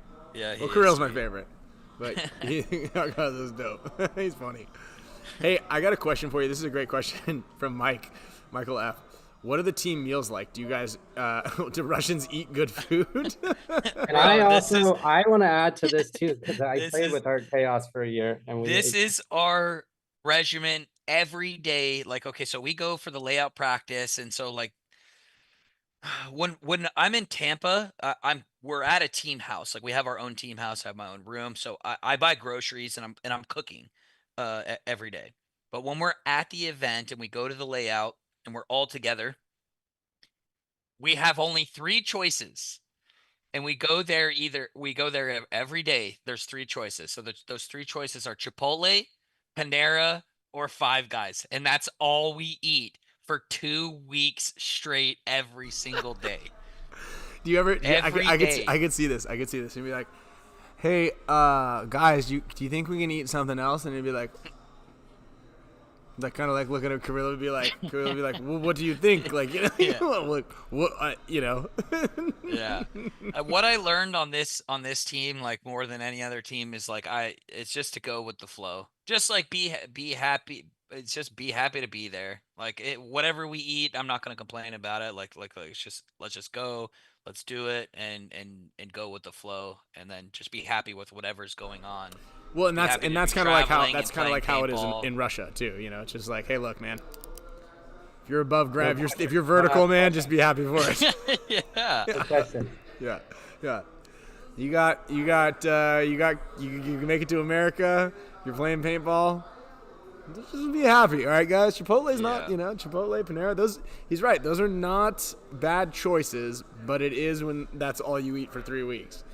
Yeah, for 2 weeks straight, when that's all that you eat, it does get a little bit old. But like I said, you learn to take like some things, like, you know, a lot of times, like I'm the type of person that was like, I'll be honest, I can complain pretty easy about something. Like, just dude, said the I other feel day, you. Don't complain. no, I didn't. I said Yeah, with you did, you. when I was on I the said phone with with you. you. I don't complain with When's you. the last time I complained? Yeah, I barely That's- complain also when I'm not talking. No. I can. I definitely can. And so like that's like one of my biggest things, and the one thing like this team has kind of like taught me is like just like we're out here, I'm playing paintball. I do it for a living. Like this is what I do is awesome. Like there is literally no reason to complain or be unhappy. Like okay, you eat this food, you love this food anyways. Yeah, it sucks for eating it 2 weeks straight, but hey, like I love this food. I go here like when I'm on vacation anyways. So it's just to be great. You gotta find this you team gotta taught me find to the be silver grateful. lining in a lot of things, and I Right. think, you know, especially after traveling a lot of times, like going to other places, you're like, it could be worse, guys. It certainly can could be worse, always yeah. be worse. Yeah. Remember I don't when we stayed complain. in the bungalows in France? Did you stay in the bungalows? I think I never so. stayed in those. Did you stay in them? In Saint Tropez or Nice? Yeah, in Nice. No. Those Oh man, I had to stay in Oh, them. no, and they I never didn't stayed in even the camping have. one. They didn't even have hot water, bro. Like so, it can always be worse. Like whenever I think it's bad, I just remember like being in Nice, and then remember never wanting to go to Europe ever again in my whole life. That's what I go back to every time. I was And I go, you know what? It's pretty good right now. I was literally that's so funny you said that. I just did a clinic in St. Louis, and we were talking about there was a Russian guy there, you know, and I was talking to him, like a couple of people, about my experience over there in Russia the first time we went, and how I said I was never gonna go back, and then Oliver convinced me to go back, and then he didn't show up. He texted me when I got to London before my flight was taken off to Moscow. He's like, "Oh, sorry, bro, can't make it," but I was explaining the Airbnb or whatever the accommodations they put us in, and I have a video, and I forgot I had it. It was Dynasty Cribs, like Moscow edition, where like it was probably the worst fire hazard I had ever encountered in my life. So you go into this apartment building, and it was a Cold War era elevator that you had to manually shut, and then and then it goes up, and it's like, and then you go into this foyer area where there's like a hallway here, and all of them were closed, But instead of door handles, the only way to enter the door is put like an old school like horror movie style key into it, and then turn the key. So like again, if you don't have the key, you're not getting in and you're not getting out. So you open the door with a key, and then when you go into the next room is a hallway with 3 more doors. One is your door, one is the next door neighbors, and one's this other guy's. And there was this like old church pew bench there. So then we open our door, and it was like a 2-bedroom, 2-bathroom, 1-bathroom apartment. And there were like 4 or 5 of us that were supposed to stay in there. So there was 1 bed, and then do you remember the old school yoga mats before like foam was invented, where they were just like these like cushions that were like sectional cushions that like Yes. maybe this big, and they rolled up into like a triangle or something like that. So there were like 4 of those in 1 bed, and we had just flown across the world, and we're like, and it was hot. It was so hot in there, and there was really nowhere to sit. There was like this little circular kitchen table that had like 2 chairs on it, but again, there's 4 or 5 of us staying there. So we grabbed like the bench out from the hallway because we thought this was like a communal bench, and we put it in there so we could sit. And someone came by and was like, "Hey, there's a guy outside. He's pissed because this guy would go. One of the neighbors would go and smoke cigarettes in this little hallway. And I'm talking the hallway is like it was like this wide. This wide. Instead of smoking cigarettes in his own apartment, he would go out into the hallway and he would smoke cigarettes out there on that little bench. Well, it was his bench. And this dude had his shirt off, and he was pissed. And he had like my mind, I think they're stab wounds. They were like these lots of like lengthy scars all over his body that were like this long, and what would look like what a knife would look like if you got stabbed like 6 times in the stomach. So he had a bunch of these little scars all over him, and he had no shirt on, and he had a cigarette in his hand. Wasn't lit because he didn't have his bench, and he was pissed at us because he thinks that we stole his bench, and we're like, fuck, what do we do? Anyway, this is on this thing. Anyway, we stayed there. I didn't even think we stayed there that night. Anyway, but like that was my experience in Russia. But what I'm getting at is when we went out, everybody was super nice. Kirill like came out, and Sergey came out, and we all hung out. They took us around. Like it was really cool outside of this like weird little shell that we were in. But what I did notice is speaking of taking things for granted and like being happy with what kind of you have, there's a big difference in the quality of life in different countries that we take for granted here in the United States. And like the variety of food is one of those big things. Like you mentioned 3 restaurants that you're like, okay, these aren't my favorite restaurants, but like you don't get that sort of thing in other places. And you don't get these freedoms that we take very much for granted in a lot of other places. And this like right now specifically in this kind of point in time in our lives in the history in the world, like people don't quite realize what they have when they're complaining about what they don't have. And it's pretty wild. And I'm like you mentioned, you're like, dude, I'm playing paintball, like I'm doing what I love, this is amazing, and I'm getting paid to do it. So I'm like you saying like you're not saying like I'm gonna suck it up and eat Chipotle like 5 times this week, but it's like you're like, so it's not that bad. Like it could be worse, but on top of that, like, dude, we're incredibly fortunate. Like all of us, everybody who's watching this for the most part, like hit the lottery when we were born, and everybody needs to realize that sort of thing when they're complaining about stuff. And I complain. I think I sleep for roughly 6 or 7 hours, so I'm complaining like almost 20 hours a day. Like a solid 17 hours a day. There is usually a complaint coming out of my mouth. Kyle loves to complain too. Yeah, dude. He's a big complainer. about silly stuff because it's fun. Yeah. Hold on, I forgot to put. Like I don't like to complain about the formats or what we need to change. Like anything that I can't do, I don't really like to sit and complain. And make like someone else do it. Yeah, the one thing on the format change, we know the Ryan's like what he wants to do. Like he wants to do it like more regional, so he believes that it should be a format change. But do you think that for paintball to be bigger and have to be broader and you get in more audience and bring people to the sport, and with possibilities of making more money, do you think a format change is necessary? Do you absolutely think that? You asking Ryan? Well, Well, I you're mean, here too, we already Kyle. know Ryan's standpoint. He just talked about it for an hour. Um, I don't necessarily think that. I mean, the only things that really, for me, the best way I compare it to, and I think this is like kind of where like we can leave it at. Maybe if someone has a better idea, then it'll pop up. But that I view paintball the same way I would like maybe Formula One, which is I don't find a lot of interest watching a full Formula One race, but that show, Trying to Survive, is really fucking good. Like I really like that show, and I think that that's a way that paintball can be shown um, to get some more hype and interest built around it.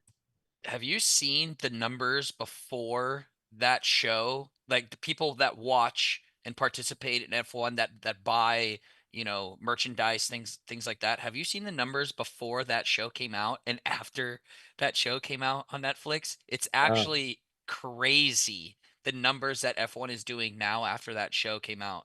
I'm gonna I take didn't I a didn't watch stab. F1 until that show came out, and now I'm absolutely obsessed with it. I keep up with all the drivers and like when there's drivers changes and things like this, and I keep up with all of that now only because of that show. But like I don't know why we don't have like something like that. Yeah, Yeah, Like it's that's the form of content that's missing from paintball. yeah, and actually, it's interesting too. So I think, and we'll get to the which acronym NBC, ABC, CBS, or whatever it was. But CBS, there was a broadcast network that is still courting paintball and wanting to have some sort of paintball product shown, and ESPN came back first. Essentially, there's no exclusivity. But I don't know between why the they two. wouldn't want to do like a post-production. not necessarily a bidding war, Right, so- but like a well, why are we just giving them straight rights to it? Like why wouldn't we Paying want to for go, okay, let's go to all of them and Right, go, so this is what we're going to get the best deal with. Yeah, I think a lot of it is time sensitive, right? So, and here's the thing: like, are we in a position to start turning people down? Right? Like, if a network is like, hey, we want to put paintball on, and then here's the other. Okay, so here's a couple things. Like, the cost to produce a show is extremely high, right? So producing any show, I don't know this for sure, and maybe we'll ask Tom when he comes back on, but I'll write it in my notes. But I want to say there was like over $200,000 to produce the last ESPN Atlantic City show that we did with you guys and Shock. It was over $200,000 to like make sure that was a viable show to produce, like put on air. Now we got free airtime, but I don't know if we were able to have the commercial rights. And I think we were able to sell the commercials, but because they sell commercials, also they weren't giving any of the metrics and data because it was like a conflict of interest. And so, with that being said, like it costs a lot of money to produce something. It also costs a lot of money to have airtime. So to get free airtime, that's a big bonus. Now, when someone comes up and says, "Hey, we want to put paintball on TV," or we want to say we want to produce something for paintball, a couple things. There is a big I don't want to call it war right now, but there's a big competition right now between streaming services for live TV. So streaming services can have whatever they want. Netflix can produce whatever the hell it wants. Apple, all these companies can produce whatever they want. But what they want right now and what retains people is live shows, live TV. That's why there's that big controversy over TNT and live NBA. That's why Apple has football or soccer for the rest of the world. That's why like these streaming services are beginning to do these live events because they're trying to capture that real-time audience. like the Twitch, right? And I think there's a boxing match. What did you say, Cal? but just like the Twitch stream, like model, has been really popular. Yeah. Like live streaming, but also a little more personal. Well, like I mean, raw. well, a lot of people when they don't have anything to watch on that thing anymore, they cancel it. Yeah, So like well, they that's want too. these things so they could keep these customers every month over and over, Yeah. recurring customers. So it's like if you don't have content on your thing, like I've canceled like Disney like 20 different times only because like I watch everything and I watch my Star Wars, I get my fix, and then Dude, I'm how like, good oh, was well, there's Andor? After nothing. Oh, I loved Mandalorian's over. Andor. Dude, Andor's so good. yeah, I loved Andor. But yeah, after Andor, I canceled my script my Rightfully so. sub. Rightfully so. But Yeah, because what? there's just nothing else on there. Right, and so I pitched to Tom and Bart multiple times. I'm like, look, the live element for paintball, like, paintball is exciting, kinda, as long as the layout is exciting and that we can make sure that we can provide that type of more fun content. Now, everybody in here loves watching paintball, and I had a ton of people say, I loved the game that was 1-1 or 2-1 because it shows kind of like you really an in-depth kind of thing. And look, sometimes I think Amazon was blamed for it, but like for whatever reason, I think last year or the year before, Amazon had just done this huge deal with the NFL and they got Thursday Night Football, except every single Thursday Night Football for like 4 or 5 weeks in a row were extremely boring defensive games, and everybody's like, these Thursday night games suck. Like, it's only like if the score is like 6-0 or 6-3. So you can't. It's boring games are unavoidable in every sport. But what you need to do is you need to create the fans. Right now, we're creating the product that we've had forever, and we're trying to make that watchable. But I think what you can do is you can create the fans. The problem with our sport, and we mentioned it multiple times on this show, but maybe some of the viewers who are new didn't really catch it, is there's nothing really glamorous in our lifestyle outside, and the prize money to win $8,000 split between how many guys do you split? You even split the prize money. You made $800, for winning first place at one of the biggest 5 events in the entire world. You made $800. Like, what is that? That's bullshit.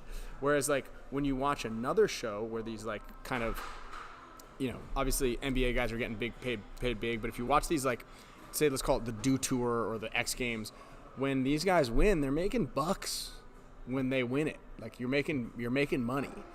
And so when people are watching it, you watch TV to escape from reality. You want to be entertained and be like, okay, I just worked 9 to 5, or I worked, whatever my job is, or whatever it is. I want to watch my favorite team play. I want to get out of reality, or I want to watch a reality show. But right now, when you tune into paintball, it's just, here we are. We're doing the same thing that most of the people watching this are doing also. And so it's like the escape from reality isn't really escape. So when you produce a post-production show, you need to make sure that there's like something really cool. Like the Formula One was really cool because, like, some of these drivers are like leaving, they're outside of the crazy driving side of things where it's billions of dollars being spent. They're getting on their yacht or like in their super nice car, and they're having these Italian Riviera parties, and they're like doing cool things, they're photo shoots, and it's like, wow, that's a really cool lifestyle. When we leave, it's like, all right, what are we doing? Come host the Spicka Span Show from my garage. Well, to me, the Formula One thing wasn't like okay. Here's a good example. I don't know if you've seen the golf one. It's like Drive to Survive, Yeah, the Full PGA Swing. one. Okay, so that's what it is. Full Swing. So they're very similar in essence. They showed them doing off the course stuff. But the thing is, the one thing that I found watching both of them is it's extremely unrelatable. Like none of us, Without a none of doubt. us watching can relate to these people, whether it's the golf thing or whatever. As athletes, we can relate, but in terms of like what they're the scale of what they're doing and the money that they make, it's not relatable. Like they lose, and then they get on their private jet and they go home to their yachts and onto the ocean. What is so great about those shows, Drive to One specifically, is how they can make your heart race. Yes. That is the important part. We don't watch it because it's completely unrelatable. I mean, that's some of it. You're like, envy, like, that's one of those things that will spark in your brain. But mostly, at least for me, it's mostly because, like, man, that show gets the heart pumping. Like they amp it up and they amp it up and they slowly, and it builds and it builds and it builds and it builds for, like, a race or whatever it is, like for something exciting to happen, and then they literally exploded in your face, and that's what makes it exciting. Paintball can do that. We just aren't providing that to the customer. In this case, we're not. There is no, like you said, it's just the same thing that they're also doing, that these other players are doing, whether it's divisionals or anything. It's just the same thing, whether they're playing or watching, and you're not escaping from that reality. But there is no build up. There is no like amping it up and then having some sort of, explosion. Like for instance, the diesel and the aftershock thing where they're absolutely going, ape shit on each other and bonus balling, and that builds drama. Do I think it's absolutely necessary to be malicious to each other? No, because I respect the game and I respect the players who do it. It's like a fighters, right? You're not going out as a fighter to kill the other guy. You want to win, but at the end of the day, they're still become, they're friends afterwards because they respect each other. There's that mutual respect.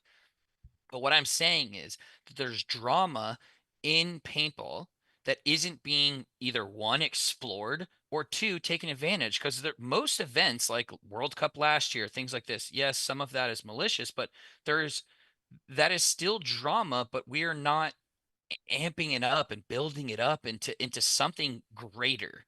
You know what I mean? Like that, those stories are there that could be compounded and create rivalries and make people want to watch ACDs or want to watch Dynasty and things like that. Like give them a reason why they should, not just, hey, come watch paintball because, hey, this is fun. Like you could do it with your family, whatever.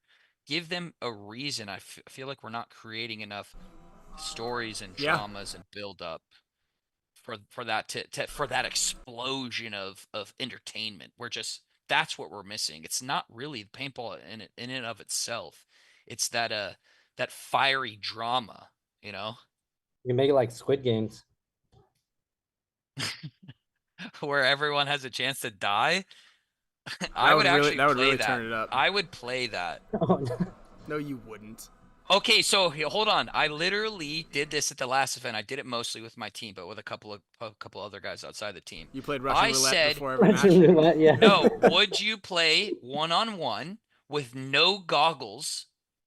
And then the number varies depending on who you are. But I got to as low as for me, I would do it for $100,000. But also the other person has to do it without goggles. So you're in the Just same one?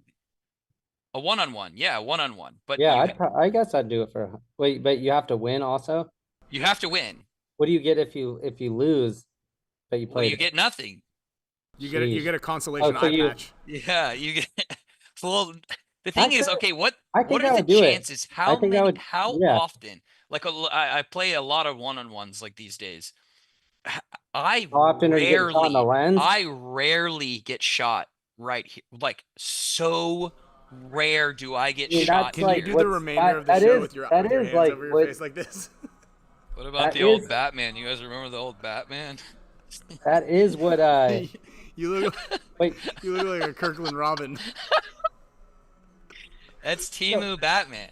I mean, I feel like when you're playing, like the thing that's mostly exposed is your, especially in a one-on-one, is your gun or part of your goggle. But okay, Yeah, but how often are you getting I'm shot in more the- in the willing, but eyes? nobody was willing. People were saying like $500 million. They're like, well, that's not going to be enough, like, because we were going low. That's not enough to be able to pay for my surgery. Like, if I need a new eye. And I'm like, well, that's the cost of doing business. Yeah, but plus everyone if was you like, if you read between oh, the $1 lines billion. there, if you lost an eye, you're not making the money anyway. Yeah, exactly. You're not making no money. So that other guy's celebrating. He won whatever the money on the He line. doesn't need to buy you an eye. You just are left with one eye. So look, listen, that's the cost of doing business. But would you I might I do it. like how you I just think brushed I- over I that. That's think just I'd the roll the cost of dice doing for that. business. I think I'd roll the dice for it. I would too. I would too. One, because I'm super confident in my one-on-one skills, and two, even if I were to lose, I don't think I would even get shot in the eye anyways. Like it's so rare for me to get shot anywhere like on the lens, like in the center like that. Yeah, It's and maybe so if you rare. saw it like it was just right about to hit you and you close your eyes and kind of turn, maybe it wouldn't be that too bad. Yeah, I think that even it wouldn't damage your eye, even if you got shot in the eye and your eyes were closed. I don't think it would. I heard a similar unless you got bunkered challenge on what it would cost you to do something, and it was basically always goes, well, the question isn't whether or not I would do it, It's just how low the price would go. Yeah. I think Right, that exactly. that is the thing. Who's gonna do it for the lowest price in those hypothetical combos? It's more fun. Yeah. But everyone was saying like ridiculous numbers, like 500 million and 800 million. I'm like, no. Well, if there's no Yeah, prize another for good second one. place, then it really doesn't matter what the thing is, because you're not getting anything anyway. So honestly, I'd do it for $100 if I win in the $100. Got 'Cause at the another end good of the one day, you that don't we were get talking anything for about. losing aside from an eye I patch. wouldn't do it for $100. There's no way I would do it for $100. That's not worth it. You had another one that we were talking about the other night, Rab, but I forgot what it was. Oh, well, thanks. Thanks for bringing it up. Thanks. Thanks for adding into this conversation. I had a Kyle. good idea. I forgot what it was. Yeah. Oh, I remember it. We're just not allowed to say it on Yeah. the show. I knew exactly what you were talking about, but Oh, it's you tried to not- play it cool. it's not family. It's not family friendly. Oh no, don't worry about it. I put the emoji up here so you can say whatever you want. What does this emoji look like? Why can't I see it? Oh, Dude, what? You got Oh, it. do I have to be leave on up- YouTube? Yeah, you should be on Yeah, you YouTube gotta anyway, leave up so you can see YouTube and mute the show. Oh, That yeah, way you that's can see like the a comments. lot. I also added you to that thing that you asked me to, the What thing? YouTube Premium family plan, and then you just didn't accept it. So I'm about to take back the. What are you? When did you do that? Yeah, you On the phone. you added me to it too, and then I was on it, and then all of a sudden to do the show though, I have to like be off. I can't be on your YouTube Premium family plan, and then like for Sloan to listen, it was something weird. Sloan couldn't. I don't have any notifications of you adding me. It's on to your shit. email. But my hopefully our email? housekeeper during the time, hopefully I was on your YouTube Premium when she was listening to all of our gospel music while she was cleaning the thing. That's all I got for a while. Just jamming gospel music, and so when I turn my YouTube on, it's like, what is this that I've been listening to? Out of all the streaming service, YouTube Premium is probably most worth it, I think, because you can close the app and still play the videos, and you get no commercials. No Hey, so yeah, way. that is pretty cool. So, Rab, just real quick this is a good question. Just kind of commenting on what you just mentioned about different players and kind of like creating this heroes and villains, and that's exactly what you need to do for any kind of live show or reality type show. But I think Jason Motto asked, we'll even make this BFPGear.com sponsored question of the day here is, who are the top 5 paintball villains right now? Villains. Top 5 paintball villains.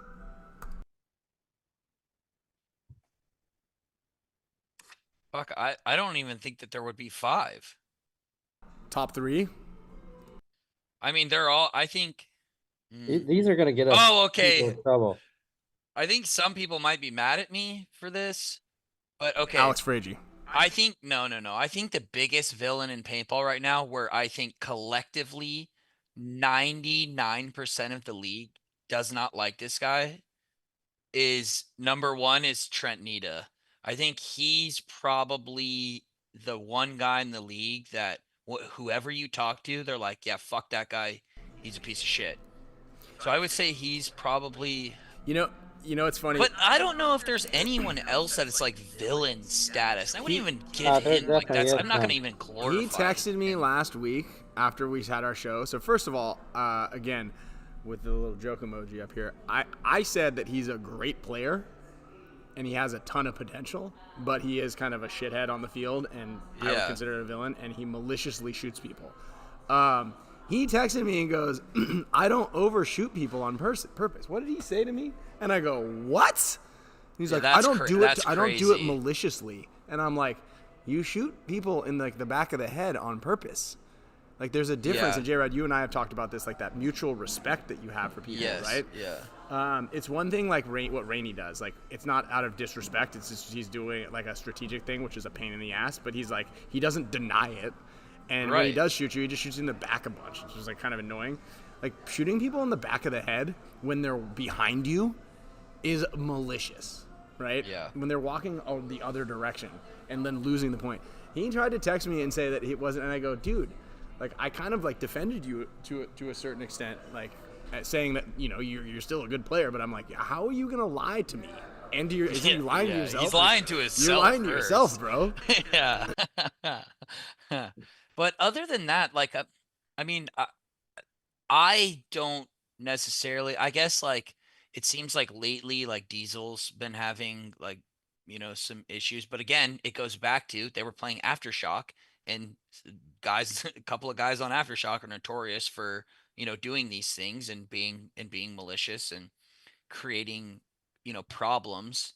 But other than that, I mean, man, I don't know if anyone is like a true villain. It's not like that, in fighting, like where Conor Right. McGregor, like people loved him, but he was UFC's villain. He was their certified shit talker, but like that's what people loved so much about him is because he was doing things that were just out of the ordinary, right? And then winning while doing it. So it was like he created like they create drama with like almost like WWE style.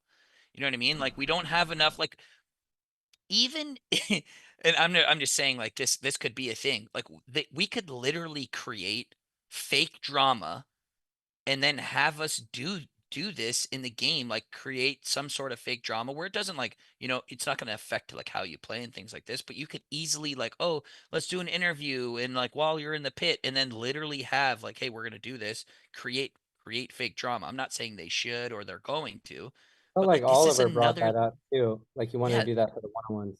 yeah, this is another thing, and all it does is right. You do that for the one-on-one. It's they're great ideas to just create drama. WWE is notoriously famous for creating fake drama, and people absolutely eat it up, and they love it. Here's a good comment, and I'm going to put the joking meter up here just to save my ass. Is in the Pits podcast said Chanel is up there with the top 5 all-time villains. And then Joey said, "Who's the biggest chirper?" I said, "Probably Harris."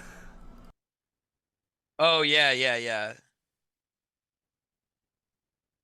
Yeah, for sure. He's the biggest chirper on. You're talking about on Extreme. Yeah. Yeah, I guess you could put him. You could put him in villain status because he whether they lose or not, and they're notorious for losing.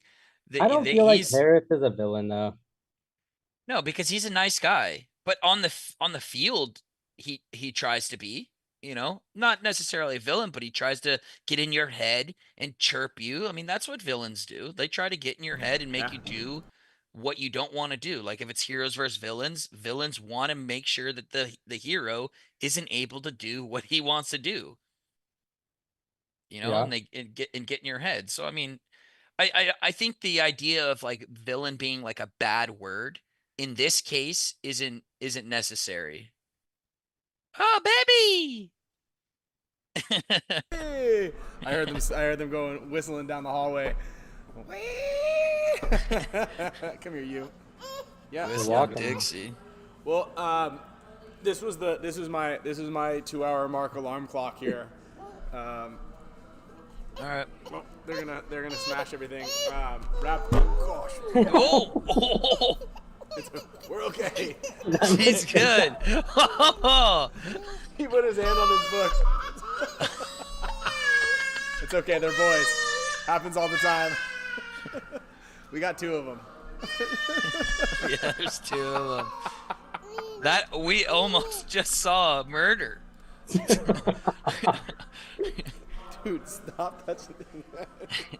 I gotta turn off the keyboard. He sees me typing on the keyboard all the time, and now he just wants to smash on it. You know what this reminds me of? I don't know if you've seen these videos. It's the videos of it's like cooking with my monkey, and this girl is like trying to like cook or bake like cookies or a cake, and the monkey's just grabbing everything, throwing the flour and the sprinkles, and this reminded me of that.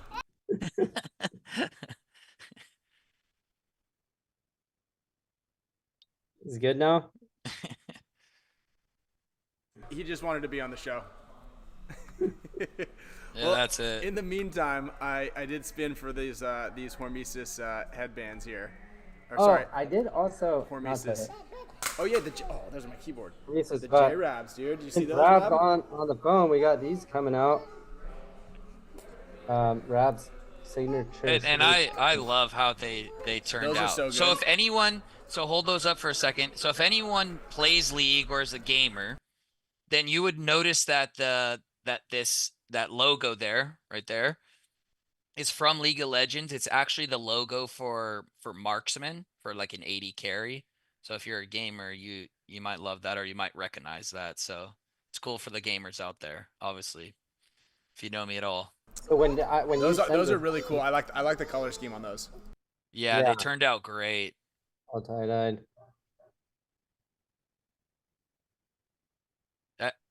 I'm gonna put the winners of the Hormesis beanies dropping just in time for that summer heat to come in. Right here, we got we got Bem Raps Anchors Away, which is great because he's that's Philip, the Hormesis photographer. He just won a free headband. Joey K F Nord, all winners of some Hormesis headbands. Kyle, when are you going to drop those straps? We haven't decided. Probably within the next couple weeks here. Just gotta create some videos, some content. So I'm just waiting for some more of that stuff to come in. We have got these two also. This good. I think all of our anything purple we make is just wrap signature series at this point.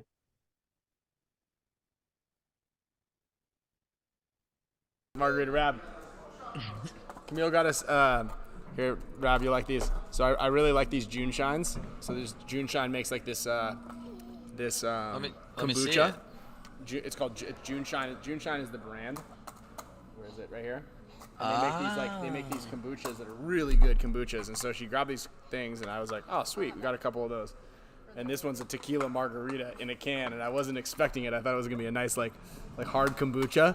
And I was like, Kombucha, "Oh." yeah. I feel like those cocktails in a can too. No, they're so bad, and they just have so much sugar. There's not that much sugar in that one. Really? June Shine's They probably don't put better. the sugar I think content in on alcohol cans. those Oh yeah, they Cutwater- don't. No, 'cause The it's like- Cutwater ones are rough. Yeah, they're hard. They're hard They to. are rough. They're hard to put You think down. that they would be great for the beach? We're at the beach. Right, we are at the beach though. Right But near still, the beach. right by the beach. I was talking to Rav. I was saying he should come back out for Yeah. a San Diego visit. Come soon. out, dude. I Come know. I just don't. I don't get a lot of time these days, man. on. What? I don't. I'm in Tampa for more than half of the year Yeah, for that's training. true. So it's like the Well, time that I hanging do off. get, like, San Diego's not the place I want to go, really. I'd That's like to go wild. to Japan again. I want to go to Japan Oh, again. Japan's epic. Good call. I'd rather. Yeah. Well. And for anyone I'll who's, go there- who I'll wants go to there go to with you. Japan, they're doing this special deal now that obviously if you get your own flight over there, it's free flights. free internal flights. Anywhere domestic. Yeah, so you can, Tokyo to Osaka, whatever it is, you can go domestically anywhere for free. So, Joe Barrett said he almost didn't come back when he Yeah. just went there recently. I Yeah, know. I would love to Japan's move pretty there, special. but That is true. they would deport him so fast though. You can't just stay there. That's Yeah. not how it works. Fortunately, I would move there in a heartbeat if I could. Yeah. Imagine that commute to go play the NXLs. You can, Yeah. dude. It's cheap. You can buy like mansions out there. They're like there's houses, there's real estate out there for like $1. I know. Have you looked It's at the crazy. Japan I've real estate? seen some of that stuff. Moscow, Japan to US, it's not Yeah. the same. Come to San Diego. Yeah, I think Ferdinand said he's buying a place less than $100,000. And yeah, Richard, I Yeah. think Japan Airlines is the deal on that as well. It is. It is. Yeah. It's that place. Japan's pretty special. All right, pal. Oh, here you go. To visit North Korea. I would like to visit the other Korea. I want to go there so bad. It's like number one on my bucket list right now. Yeah. But all right, guys. Well, I got a jam. Thank you, Rab. You're welcome on the show anytime you want, whenever you have free time on a Tuesday. If you're not super busy with Yeah. you I'll know. check my Palm Pilot. Yeah. If you Yeah. Make sure, keep your location secure, my friend. Keep your location secure, though. Make sure you're still. J-Rob will be in North Carolina next week, but location unknown. All right. See you guys. Thanks for coming, dude. I appreciate it. See everybody that watched. Thanks for coming. Hell yeah. Congrats again on the win. All right, guys. Well, thank you all for showing up. Again, big thanks to Brandon Bem O Raps, Anchors Away, Mariano Hoven, Chases F1, Joey K, and F Nord 23. Y'all are getting some beanies. Everybody else who's won over the last couple of weeks, we are still shipping out a bunch of this stuff. Kyle and I were in the office, but we've been traveling a lot lately. So next week I'll be home for the week, and we'll be getting some stuff out. So everybody, please have a very safe and happy and fun and fire-free 4th of July. There's a ton of fireworks shops here in California. I went up to one today, and I go, are we allowed to burn these things? Is it just kind of like at your own, like, be responsible? And they're like, yeah, just kind of like keep them in the street. I'm like, huh? Fires everywhere out here in the middle of summer. Y'all are crazy. Yeah, there was just a fire up right after I coached on Sunday in Riverside. Yeah. Wild, Super man. Wild. Yeah, everybody make sure when you are, thank you, Hostility. When you are lighting fireworks off and you light that wick, take a couple steps away. Make sure you look behind you. Know where there's what's called a firing line. Keep your fingers and don't be shooting fireworks off like behind people when they're lighting their fireworks. Tell Steve Segovia I say hi. Here you go. Steve, hi. You like this picture of Alex? That's fantastic. That's a great picture of Alex. All right, everybody. Have a great week. We'll see ya. Bye. July 4th. Happy July 4th. Happy fun. Happy 4th, everybody. Oh, we're keeping that picture of Alex up. Magic fingers. Waffles should be shipping, everybody, today or tomorrow? Oh, no, that's right. I just shipped out everybody who bought waffles, Mix A. I literally just signed all of the certificate of authenticities and shipped them out yesterday. So Yosh will get them tomorrow and ship all your waffles out tomorrow. Tomorrow.